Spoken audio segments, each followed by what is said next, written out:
Hey there, welcome to LSAT Demon Daily. I'm Nathan Fox, one of the founders of LSATdemon.com and our weekly podcast, Thinking LSAT. I've got Josh Mansfield with me here, a teacher with the Demon. Josh, we have an email from Olivia that says increasing speed and predictions. Good afternoon. My name is Olivia, and I took the LSAT in August after months of studying using LSAT Demon and Blueprint and working with a private tutor. Unfortunately, my actual score ended up worse than my diagnostic by a full 9 points. I have 2 questions. 1, how can I increase my speed on time sections with maintaining accuracy? Why did you do Blueprint? Why did you make yourself susceptible to all of this bad advice about time management when you're just not understanding what you're reading? I mean, you're at a 137, you're understanding very, very little. That you're just not solving enough questions. And that doesn't mean you're not getting deep enough into the section. You're getting way too deep into the sections. You're doing more work than you can actually do. And so it ends up being fake work because you're not actually solving the questions.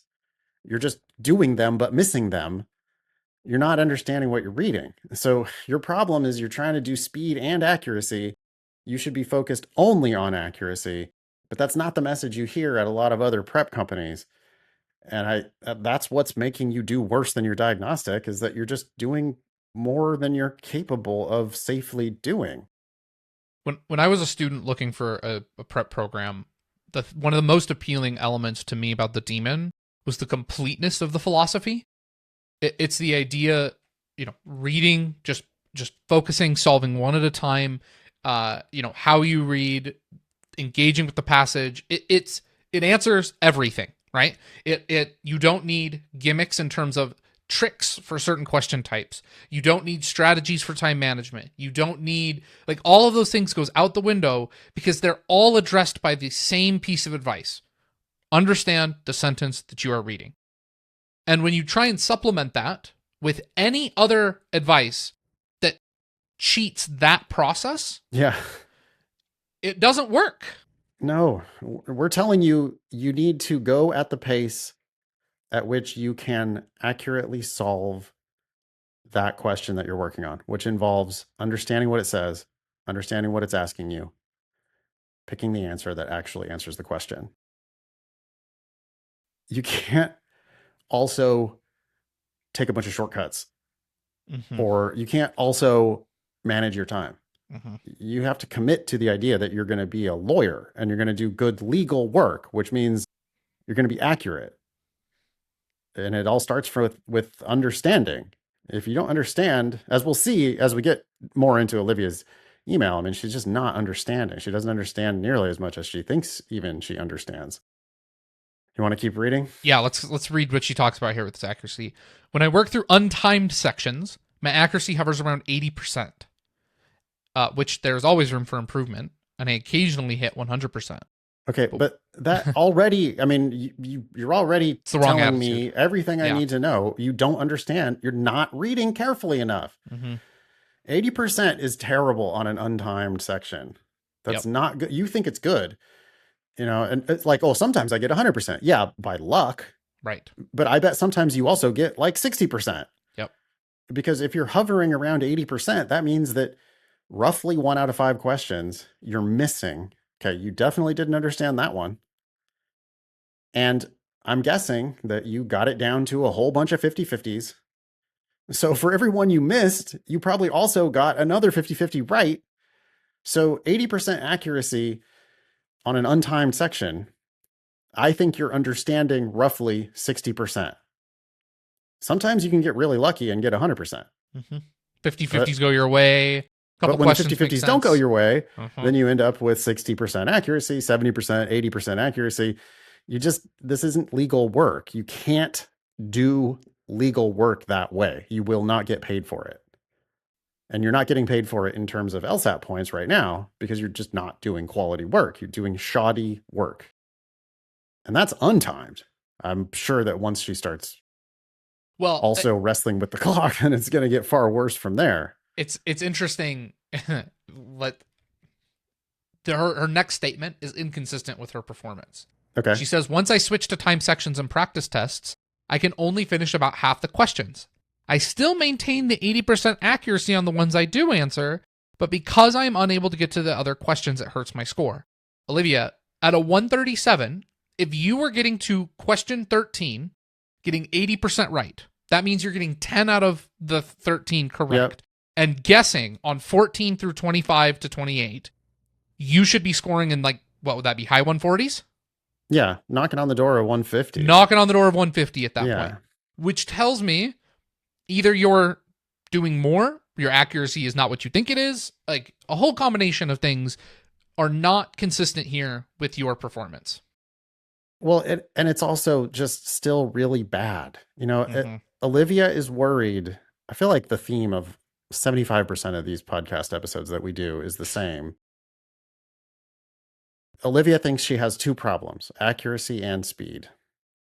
And she thinks that she has a much bigger speed problem than she has accuracy problem. I think she only has an accuracy problem because she says she only does about half the questions. When she switches over to timed, she only does about half the questions, but she still only has an 80% accuracy. So, Olivia, you're struggling to understand the easy ones. And you think your problem is, oh, I'm not getting to the hard ones at the end of the section. No. You're not really understanding the easy ones. You're missing 1 out of 5 of the easy ones. So you're also probably getting lucky on 1 out of 5 of the easy ones. I put your understanding at about 60% of the first half of the section. Well, if your understanding is 60% of the first half of the section, you definitely don't need to worry about the second half of the section. You need to focus on solving more of those questions in the first half of the section. You should be 90, 95, 100% accuracy, never in the 80% accuracy on the questions you attempt. Even 90% accuracy is not that good. I want 95% accuracy on questions attempted. And that might mean slowing down even more. Just do the first 10. But if you get the first 10 right and randomly guess on the rest of the section, you're not scoring 137 anymore. You're scoring 10 points higher. Yeah. It's transformative improvement. Yeah. Right off the bat, probably back to where her diagnostic was, because she learned a lot of bad habits elsewhere. Gimmicky, time management. She's probably skipping around. She's probably got question types that she likes and question types that she doesn't like. And so she's skipping questions based on type, which is terrible strategy. Yeah. There's so many things that she's doing wrong here in pursuit of speed. And, you know, just Olivia, you're never going to be successful on the LSAT or in law school or in law until you realize that you just have to do the work as it comes to you. You know, let's focus on the questions in order because they get harder as you get deeper into the section. If you can't do the easy ones, I don't think you can do the hard ones either. So let's make sure we're just nailing down these easy ones. A bar that I give students who are really struggling to understand this concept is I ask them, let's say, you know, we talked to them on a Wednesday. I say, a week later, I want you to come back. I want you to tell me how many times can you get 10 questions in a row while drilling? The number can roll over. If you finish on a streak of 6, you pick up on 7 the next day. Once you hit 10, you start over at 1. If you miss a question, back to 1. How many times can you get 10 in a row? And if a student comes back a week later and says, Josh, I only did it once. Better than 0. It is better than 0. But even there, if you are doing untimed drilling, you should be, I mean, that should, like, those 10 in a row should be the norm. Yeah, 1 through 10. 1 through 10. Yes. You need to be perfect on 1 through 10. Yes. Okay. And that should be your goal. Now, I'm not saying that once in a while there's going to be a crazy number 7 that, you know, or once in a while you make a silly mistake. I mean, hopefully not. But if you can't get 1 through 10 right, you know, you're just never scoring 160 anything. And if you're not scoring 160 anything, then I don't think you should be pursuing this. So, like, I think we can get you there, Olivia, but you had no business taking the LSAT in August because Mm-mm. I'm sure your practice test scores did not indicate you were ready. So you have to stop signing up for tests that you're not ready for. And you have to let go of the idea that you're ever going to finish the sections. Your Yes. problem is not finishing the sections. I tell people who are already scoring 170, don't try to finish the sections. Mm-hmm. So if you're not scoring 160 or 150 or even 140, then it's hell no. Your goal is not finish the section. Your goal is to stop making so many silly mistakes. Ben Dieter, who helps produce the Demon Dailies, Yeah. took the September test, and I chatting with him afterwards how it went. He, who is practice testing in the mid 170s, did not finish a single one of his sections on the official test. Yeah. Because he does less work, but he but gets gets paid right. in full for doing accurate work. Yep.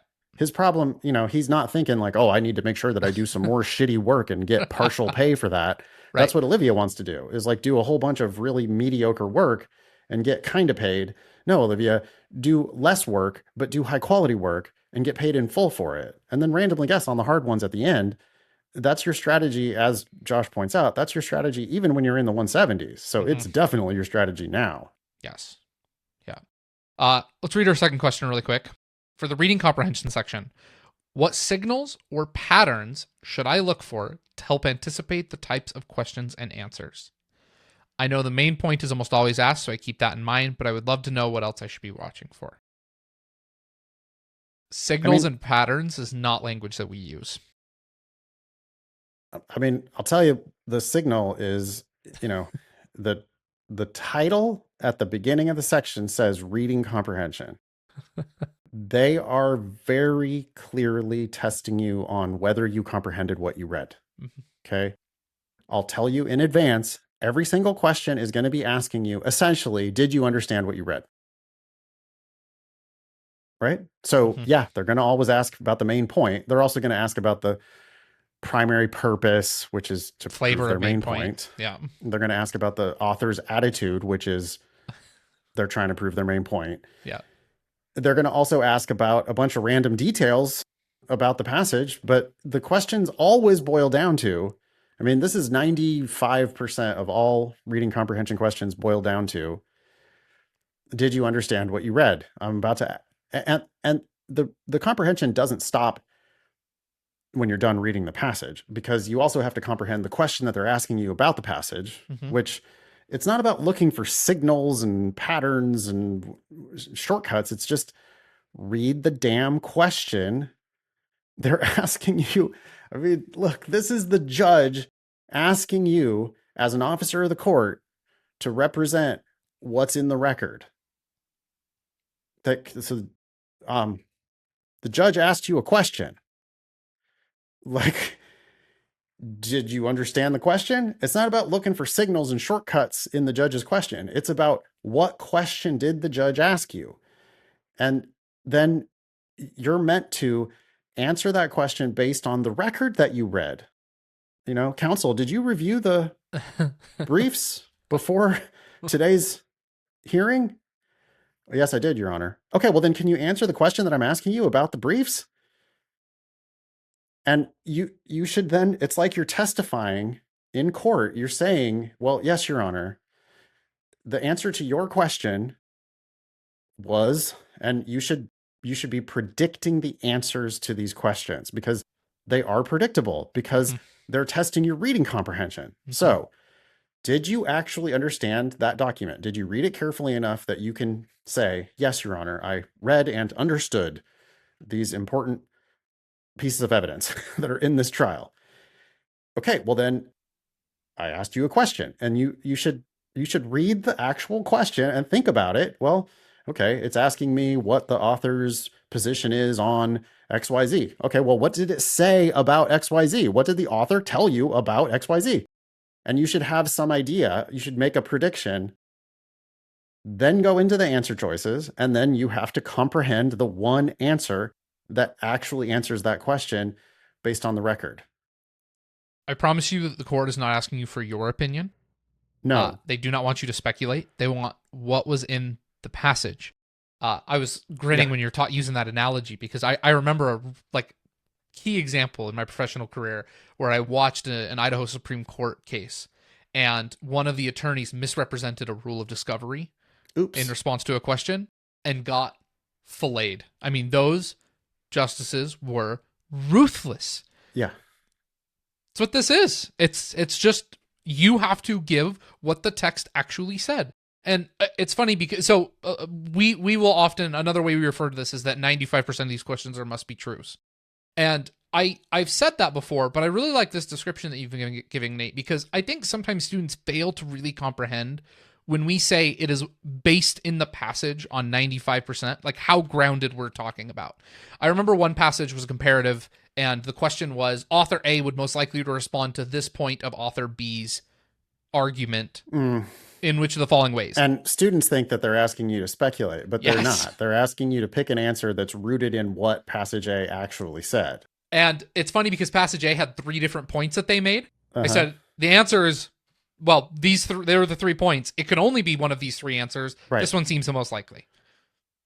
Right. Sure enough. And you spot predict on. the answer not based on what you think they would say. I mean, it is true. And Olivia, if you want to look for a signal or a pattern, I will tell you one thing here, which there's a major pitfall that people think when it says it can be inferred from the passage that the author would be most likely to agree with which one of the following. It's like, oh, well, you want me to infer what they would believe, and so now, but they're not asking you what you believe or what you think the author would think. What they mean to say is there's evidence in the record that supports one of these 5. Yeah. And you have to cite that evidence. Inferred just means must be true. And you have no way of knowing what the author would believe other than what the author actually said. So they're really not asking you to read between the lines. They're asking you to pick answers based on the lines themselves. And it's not about infer doesn't mean make up. And what the author would believe, well, you're only able to testify to that to the extent you have evidence, and the only evidence you have is their words. So, I mean, yeah, the signal, the pattern is they're probably asking you what it said in the passage. 95% of the time. It's just a must be true based on the passage. Which one of these must be true based on the passage?